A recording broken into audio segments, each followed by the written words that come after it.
Welcome back. My name is Guichard, and I'm excited to bring to you one of Chicago's great collectors, James Harvey. James, thanks for inviting us into your beautiful home and talking to us about your collection. How are you doing today? Just fine, and I'm really honored. Thank you very much for stopping in. Thank you. So tell me, when did you start collecting? I actually started collecting in the mid-'80s, seriously. Had a couple of small pieces that I got as far back as the early '70s, but seriously started paying attention to what was out there and what really caught my fancy in the mid-'80s while I was living and working in Washington, D.C.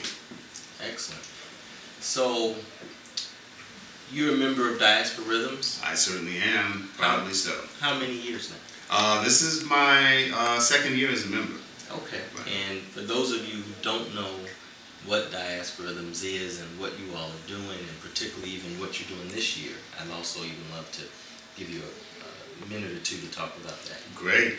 Diaspora Rhythms has been around now for, wow, about 10 years actually. And it's an association of collectors of contemporary African and African American art. We are committed to celebrating the work and the genius of contemporary African and African American artists, and as well as educating the general public about the beauty, the value, the importance, and the contributions of contemporary African and African American art. That is great, and I'm of course a huge fan of Diaspora Rhythms, so I'm always interested, and I know our public is always interested to know what you all are doing and what you have planned, so thank you for that. Well, Diaspora Rhythms is also a huge fan of yours. Thank you. Thank you. Now let's get back into the meat of your collection. How many pieces would you estimate you have roughly? Currently I've got about 51 pieces total that are hanging throughout the house. Okay. And you had a chance to see just a few of them. Yeah, about 51 total. And I probably got, if you add in my really unique photo collection, I probably got close to 100 pieces all total. And that's not counting sculptures and African pieces and bronzes and things of that sort. I've got maybe somewhere between half dozen and 10 pieces yet to be framed. Nice. So here you are, 100 pieces approximately, but yet you're still collecting. How is that? Still collecting because there's always exciting new work being produced out here. In fact, I just commissioned a stained glass piece by a local artist named Ted Feaster. Excellent. And I had him come over to the house a few weeks ago and look at the windows, and so he's going to produce a piece that is going to be framed exclusively to fit one of the windows here in my living room, and so I'm really excited about that.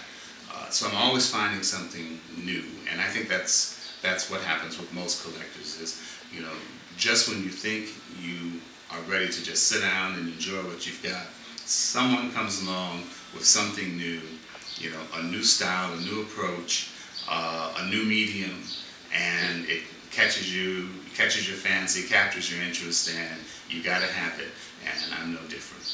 So then, and I think this point is great, as you take the whole concept of art and furniture to a whole nother realm, which is what collectors do, then is it because after you have enough pieces in a room furniture, your art is totally different, and why?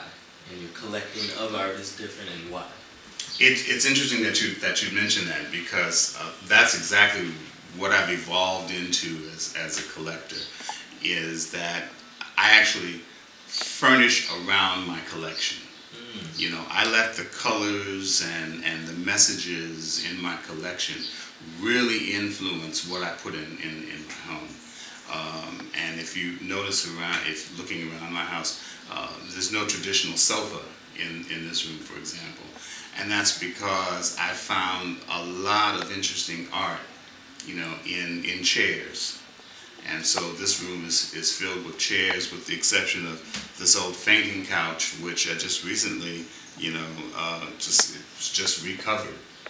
But it was an old fainting couch I found in an old thrift store, and I said, it's got the lines that I want, but it doesn't have the color.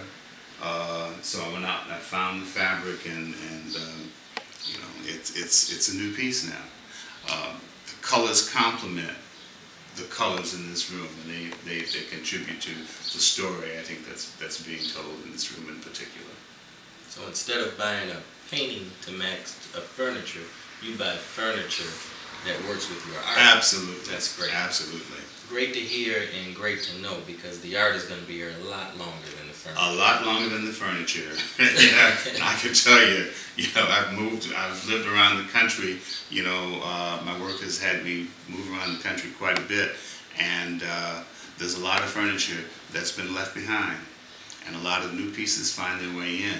But as those new pieces find their way in, you know, again, it's the art that actually influences what I want to add as far as furniture is concerned. You mentioned your travels, and looking at your collection, I noticed a lot of local artists, national, even some international. Can you talk about how your travels have influenced this collection? One of the things that I'm committed to is that I have to meet the artist. I have one print in my entire collection, and the only reason I have that one print in my collection is because I met the artist, and that was Varnett Honeywood. You know, I was in Oakland, California back in the 80s, and she had a show going, and she had a limited edition of prints of a piece called Jesus Loves Me. And because of the fact that my dedication is to collecting original pieces, I certainly couldn't afford to buy her original copy of Jesus Loves Me, but she did have, you know, just 75 pieces of 75 prints of Jesus Loves Me there, and I told her, I said, I'll buy this some of you if you promise me one thing, and that is, if you sign it for me again. And she said, but it's already signed. I said, no, I want you to sign it again and date it for the date that I buy it. It takes on an extra special value for me in that respect. And so she did. And so I'm proud to have that piece in my collection.